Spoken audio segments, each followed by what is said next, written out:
श्री स्वामी समर्थ सर्वांना. मी बनवित आहे सोयाबीनचे कबाब. पौष्टिक आणि मस्त चवीला एक नंबरच लागणारे. त्याच्यामध्ये घेतलेलं साहित्य आहे बघा ताईनं. तर गाजर एक गाजर खिसून घेतलं, एक बीटरूट खिसून घेतलं, बारीक असा कांदा चिरून घेतला आणि मिरच्या घेतल्या, अद्रक लसण घेतलं. ते करत करत इकडे ठेवलं होतं मी. दूध माझ्याकडे थोडंसं शिल्लक होतं. चला म्हणलं लेकरं बी खातील, संध्याकाळचा टाईम होता.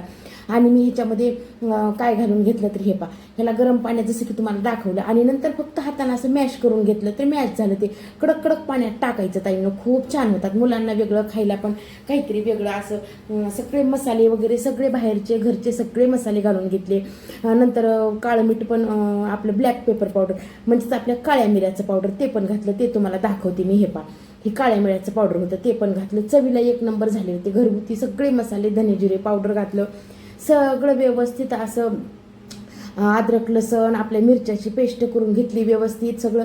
आणि तिखट तुमच्या चवीनुसार सगळं व्यवस्थित चवीनुसार घाला. बाकी हे पौष्टिक करण्यासाठी बाक माझ्याकडे अजून भाजीपाला जर असताना पालेभाज्या तर त्या पण घातल्या असतात. ताईनं एक नंबरमध्ये झाले. लेकरांनी मटक्या मारून मारून खाल्ले.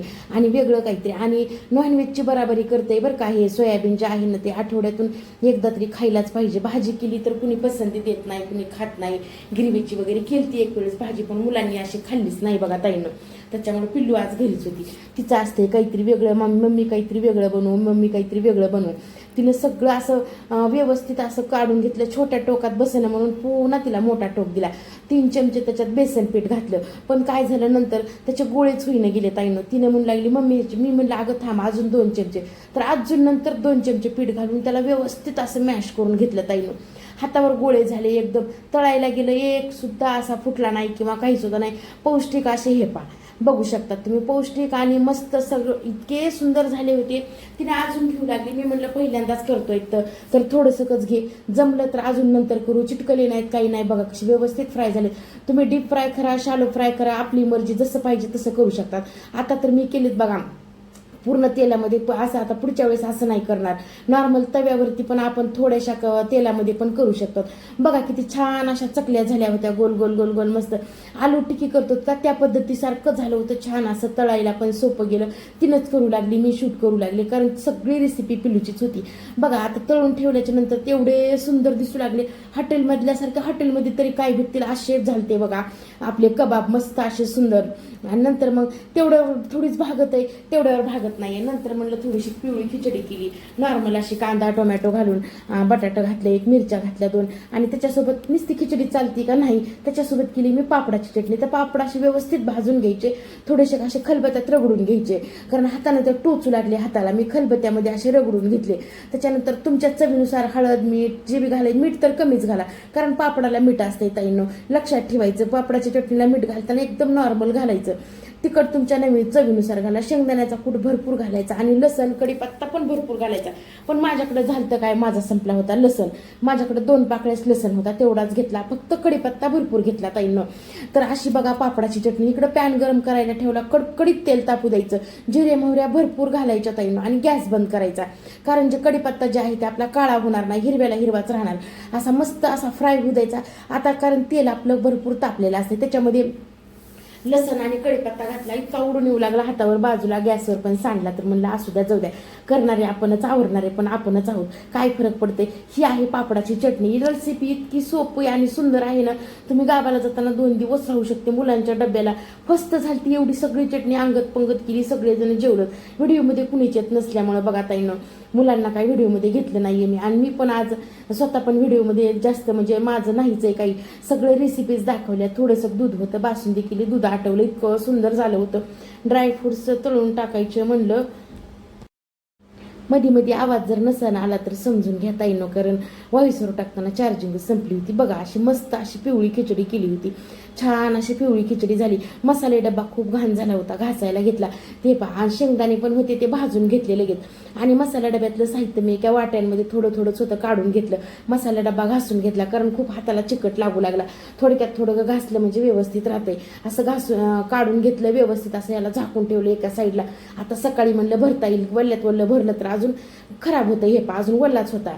तर ते जसा होईल तसा घासून घेतला, व्यवस्थित असा निघाला. तिखटा मिठाचे डबे, आपले चहापत्तीचे डबे व्यवस्थित घासले म्हणजे व्यवस्थित होतात. हे होता बघा दुसऱ्या दिवशीचा दिवस. मला करायचं होतं कद्दूचं वरण, 1 नंबर मध्ये झालं होतं कद्दूचं वरण. मी तर म्हणलं तुम्ही नक्कीच करून बघा ताईनं. मुलं जर कद्दू खात नसतील तर अशा पद्धतीने आम्हाला तर पुरलं नाही वरण, इतकं सुंदर झालं होतं. वरण लावून घेतलं, पोळ्या करायच्या होत्या, पोळ्या पण टाकून घेतल्या, थोडासा भात पण लावला. मुलांनी तर वरण भातच खाल्ला, आमच्या दोघांनाच पाहिजे होत्या चपात्या. त्याच्यामुळे चपात्या आपल्याला भाताची सवय नसती, तर मुलांनी बी काय केलं, भात म्हणले आणि एक एक चपात्या पण वरणासोबत फस्त केल्या बघा. वरण खूप आवडलं, तूप टाकून मटक्या मारून मारून वरण खाल्लं मुलांनी. एवढं छान झालं होतं ना ताईनं. नंतर काय करायचं, किती काम करा किराणा आणलेला तसाच होता, तसाच पडून होता. तर म्हणलं आता किराणा तरी भरून घेते, कारण स्वयंपाक किती जरी असला आणि काम किती जरी असलं तरी काम सरत नाही. किराणा किती दिवस ठेवायचा तसा, एकीकडे दूध तापवायला ठेवलं, एकीकडं वरण लावून घेतलं, किराणा भरायचा. तर म्हणलं आता जाऊ द्या, असू द्या, सकाळचा टाइम का असं ना पण लवकरच होतं. वरण शिजलं, वरणाला मस्त अशी फोडणी देऊन घेतली. वरण शिजूस तर म्हणलं काय करायचं, गॅस वट्टा वगैरे आवरून घेतला, कांदा लसण सोलून घेतला, त्याच्यासाठी फोडणीसाठी पण लागतं ना साहित्य. भरपूर असं तेल घातलं, लसण असा ठेचून घ्यायचा, अर्धवट दुखवून घ्यायचा, मस्त लागतं 1 नंबर. मध्ये त्या साईडला भात लावला होता, माझ्या पोळ्या पण झालेल्या होत्या. मी कणिक मळून ठेवलेली होती अगोदरच, म्हणलं भिजती चांगली, लगेच कणिक मळायची, लगेच पोळ्या जर केल्या तर त्या पोळ्यांना चव पण लागत नाही आणि पोळ्या पण चांगल्या होत नाही. कढीपत्ता माझ्याकडे भरपूर म्हणजे भरपूर घालत असते बघा ताईनं, कारण माझ्याकडे कढीपत्त्याचं झाडच आहे. त्याच्यामुळे झाडं असू नसू बाहेरून विकत आणताना पण मी कढीपत्ता घालतच होते. आणि हिंग घालायला अजिबात विसरायचं नाही. तरी पण माझी एक गोष्ट इथं मिस झाली की मेथ्या राहिल्या टाकायच्या, कारण पिल्लू लेकरं बाजूलाच होते, बोलू लागले. मी म्हणलं बी तरी तुम्ही बोललात माझं एक आयटम ह्याच्यात टाकायचा मिस होऊन गेला. मेथ्या टाकायच्या राहूनच गेल्या, नाही तर बिना मेथ्याचं मी कधीच वरण करत नाही ताईनं. कुठल्याही वरणाला, मेथीचं वरण असो, पालकाचं वरण असो, कशाचंही असो. आणि असं फोडणी दिल्याच्या नंतर ह्याच्यावर ताट पालतं घालायचं, पण माझ्याकडे ताट नव्हतं, मी कुकर, ह्याला दडपी फोडणी म्हणतात ताईनं, कारण 1 नंबरमध्ये होती, चवीला छान लागती. माझ्या एका हातात फोन असल्यामुळे मला ताट झाकताच आलं नाही. एका हातात कुकर, एका हातात फोन, कसं झाकणार ताट. एवढ्यासाठीच म्हणलं कुठं स्टँडला मोबाईल लाव, कारण माझ्या मागं बाकीचे बी कामं भरपूर होते. स्टँडला मोबाईल लावायचं म्हणलं की ते मोबाईल हातात घेतल्याशिवाय त्याचा वाईस चालू होत नाही, काही ना खूप प्रॉब्लेम आहे त्याचा. तर चला म्हणलं असू द्या. झाला, एकीकडे स्वयंपाक झाला, मस्त अशा 4-5 पोळ्या करून घेतल्या, छान गरम गरम होत्या, हाताला पोळू लागल्या हो का. आणि लेकरं आली, जेवण करून घेतली, मस्त अशी अंगत पंगत केली, वरणासोबत भात आणि वरण फस्त करून टाकलं लेकरांनी. पण दिदीची वाट बघायला आमच्या आहुना टाईम होता, त्यांना वरण बघूनच लागली होती भूक. म्हणलं चला तुम्हाला वाढते. हे मी काय दाखवलं ते हे आहे बघा, आपल्या नाचणी अशी बाजारातून कोणती साहित्य जर आणलं ना ताईनं, तुम्हाला कालच्या व्हिडिओमध्ये दाखवलं, इतकं काळं पाणी, इतकी माती निघाली. मी व्यवस्थित धुवून त्याला वाळवून नंतर बरणीत भरलंय. तर गरम गरम चपाती होती, आहोंना थोडंसं लोणचं, एका प्लेटमध्ये कद्दूचं वरण आणि गरम गरम अशी चपाती, वरणावर थोडंसं तूप पण टाकलं. तुपाची धार असली म्हणजे जेवणाला अजूनच मजा येते आणि खाणाऱ्याला पण एक जरी आटम असेल तर माणूस पोटभर जेवतोय. त्याच्यामुळे ह्याच्यावर मी थोडंसं असं तूप घातलं. आहो आले होते, त्यांना म्हणले मला भूक लागली, कारण लवकर उठतात, बँकेत दिवसभर असतात, झोपायला दिवसभर टाईम भेटत नाही, काही नाही, बसून असतात. तर मी म्हणलं चला तुम्हाला वाढते, आम्ही जेवतो दिदी आल्याच्या नंतर. इथं काय झालं होतं तर आमचं फ्रीज बिघडलं होतं, एक ताप नाही डोक्याला ताईनं, एक नीट केलं तर एक नीट केलं तर एक चालूच असते. तर चला असू द्या, संसार म्हणल्याच्या नंतर हे तर येणारच की. ते तरी कुठवर आपल्याला साथ देईन, भरपूर दिवस साथ दिली.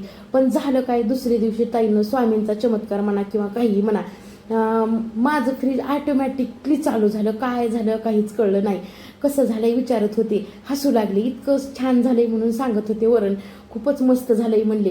त्यांना म्हणलं तुम्ही जेवण करून घ्या, माझा राहिला होता किराणा भरायचा, आम्हाला बी जेवायला चला. लेकरं ते पिल्लू दे आणि जे नको म्हणले. मी म्हणलं माझ्या मागं तर कामच आहे बघा, माझं काम झाल्याशिवाय मी तर काही जेवत नसते बघा ताईनं. सगळा किराणा असा व्यवस्थित भरून घेतला. माझ्याकडे छोट्या छोट्या अशा भरण्या 5-5 किलोच्या प्लॅस्टिकच्याच भरण्या आहेत ताईनं, तर त्या भरण्यामध्येच मी किराणा भरते. माझं किचन पण खूप छोटं आहे बघा ताईनं. एक दिवस नक्कीच तुमच्यासोबत शेअर करीन. साबुदाणा पॅकिंगचा आणला होता, खुल्ला साबुदाण्यापेक्षा पॅकिंगचा साबुदाणा खूप छान लागते. तर असा मी माझा किराणा भरून घेतला, असा माझा व्हिडिओ होता. लेकरं आले होते, तिकडून बोलत होते काय करायलीस चल जेवायला. मी म्हणलं थांबा थोडासाच राहिलाय आता किराणा भरायचा. मध्येच काम सोडून दिलं की पुन्हा काम होत नाही ताईंनो, त्याच्यामुळं काम पूर्ण करून घेतलं. आणि मी माझं सगळं असं व्यवस्थित, हे तिखट मला आईतच आणते, कारण इथं तिखट कारण खूपच महाग देतात न कुटायला, त्याच्यामुळे मी पॅकिंगचं तिखट आणत असते. जय आला होता शाळेतून, ते सांगत होता की मम्मी काय करायलीस, कॅमेऱ्याच्या समोर तर यायचं नसतंय आणि तिखट टाकताना पुन्हा कॅमेरा बंद झाल्याशी येतोय आणि त्या तिखटाचा वास घेतला, त्याला एवढा ठसका लागला, एवढ्या शिंका आल्या. अरे म्हणलं तसं का करतोस रे बाबू. तर मग ते बघितलं वास येतंय का. मी म्हणलं बघ, मग बघितला त्यानं. असं बघा, हे माझा असा झाला आजचा हा व्हिडिओ. पूर्ण दिवस सकाळपासून संध्याकाळपर्यंत कामातच गेला ताईनो.